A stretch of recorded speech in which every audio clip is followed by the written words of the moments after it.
public comments will no longer be read during the board meetings. Excuse me, Judge Howsie, I object to that.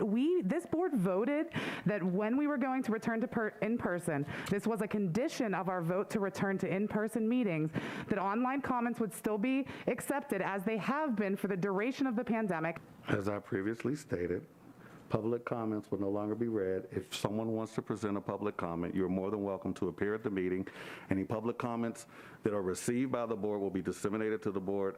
Then we will provide every opportunity to the appropriate parties to review your concern and provide an informed response in a subsequent meeting. Okay, That's what we'll be doing. so I will have my concerns addressed about specific public comments in this meeting. You'll be able to address that via email, and we'll have a response in a subsequent meeting. But that's not the purpose of the discussion. People submit public comments not just for their own information, but so that the public can hear the response to the public comments. Thank you. I've heard you. I heard you. We have to agree to disagree. Thank you.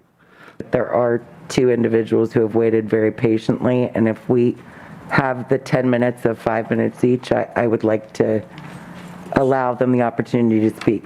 So the problem with that is that there is a process, there's a Understood. format. They didn't sign up, they didn't arrive on time. It's not fair to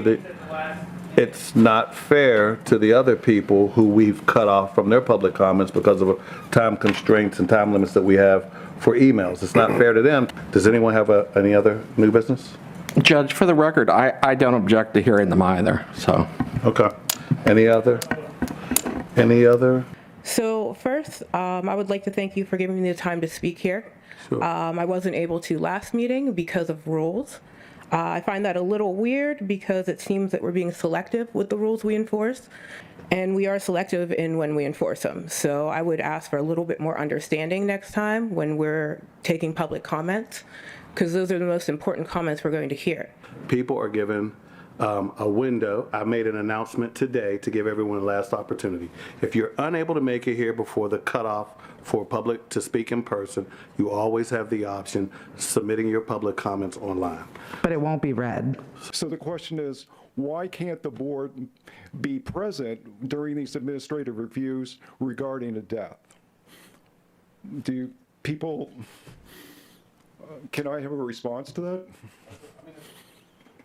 It's a public comment, so it's not a question that necessarily the board has to respond to. It's a public comment, Mr. Kucinowicz. Mr. Kucinowicz, if I may, your 3 minutes is up, sir. Okay. Thank you. Can I say something real quick? Because it was about that. Those are public comments. We don't respond to public comments. You keep talking about trusting the process and trusting the process. And this is where the process has brought us to these meetings that, I think I speak for everyone. They're really quite awful. Yeah, I mean, I don't think anybody here enjoys them. I mean, Polarski, they send you as the punching bag for the administration because Fitzgerald doesn't bother to show up. I mean, Howsie, how disrespectful it is for Fitzgerald not to show up and expect you to do a lot of his bidding. Back to respecting the process, I think we should think about judicial ethics because, Fitzgerald's campaign account gave your campaign account $25,000 when you ran for judge last year. That was, back of the envelope calculations around 20% of your total contributions. When you say trust the process, but then allow an illegal designee, while an illegal designee for somebody who gave your campaign $25,000 last year, I see a huge conflict of interest there. I don't understand how we can trust the process because, meeting and meeting again, we see a open contempt for any sort of transparency or action. We have approximately 21 people that have indicated they'd like to give a public comment. So we like for everyone to have an opportunity to speak. Please be respectful. We don't do questions. It was mentioned last month that Judge Howsie received around 20% of his campaign contributions from Rich Fitzgerald. So when you have a county executive who is a perpetual no-show to the jail oversight board, when you have an illegal proxy every month sitting in his place, when you have a judge who presides over these meetings whose entire role is obscured by one big conflict of interest, it's no wonder that our loved ones continue to die at the Allegheny County Jail at a rate higher than Rikers Island. Can I ask a question, Judge Howsie? Did we move public comments for this meeting? Is it in a different space on the agenda? And if so, why did we do that? We arranged the order because of Warden Harper's obligations this week. We rearranged the order. But it's only for this week. We're going to go back to the old order. I don't know about that, but this is the order for this week. So with that being said, review of the minutes. Dude. So moved. Judge, we should not do this to the public ever again. That young lady with that beautiful bob has been here since 4 o'clock. There are people who come to speak to you who may not have 3 hours and 15 minutes because of family responsibilities. Please don't do this again. Yeah, don't do it again. I am here to basically reiterate the same things everyone's been saying. There's been a dereliction of duty here. There's been an abandonment, and excuse me, I'm speaking. Hi, I really did want to talk about the disrespect we're getting from you all, so this is perfect. Because the possible outbursts that you all are talking about are not because we're difficult people. I have 2 jobs, and I'm here waiting for 7:45 to speak, right? I have 2 jobs, and this is your job, and I'm here waiting to speak, right? And you're speaking during me, so I do not appreciate that. I think it's clear that you all don't care about respecting us and that you treat us as difficult when I don't think you understand the pain this community feels. It's literal pain. It's literal agony. And all you can say is your time is up. That's disrespectful. I want you to feel that to your core, and I want Rich Fitzgerald to feel that to his core every time I see him walking down the steps to leave the building while I come to this meeting.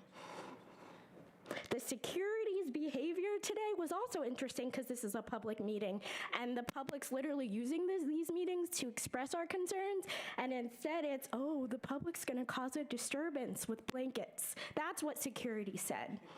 That is ridiculous.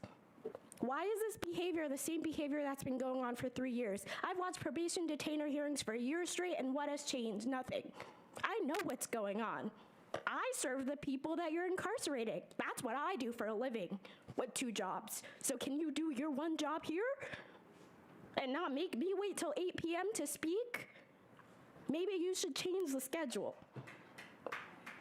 I'm tired of being disrespected by this board. I'm tired of incarcerated people being disrespected, and I'm tired of people talking about frustration when that is not even close to what we are feeling. Not even close. A man had his humerus broken. I heard other people reporting straight to me that they watch people get handcuffed naked and beat. That has not happened just once. It's multiple times. And I listen to these people every day. I'm the one talking to them. So I would appreciate it if people who get paid more than me do their jobs. So on this board, what's supposed to happen? What is this board for? We are statutorily mandated to provide for the health and well-being of the people in the jail. Okay. All policies, investigations, all of that. We have a statutory obligation. Okay, so during these comments and concerns and questions, excuse me, you're running my time. Comments, concern, and questions. During this time, if someone has a comment and concern and question, is it supposed to be answered? Or are you guys obligated to answer that? Not obligated, but we're allowed. Okay, we're allowed, but not obligated. Okay.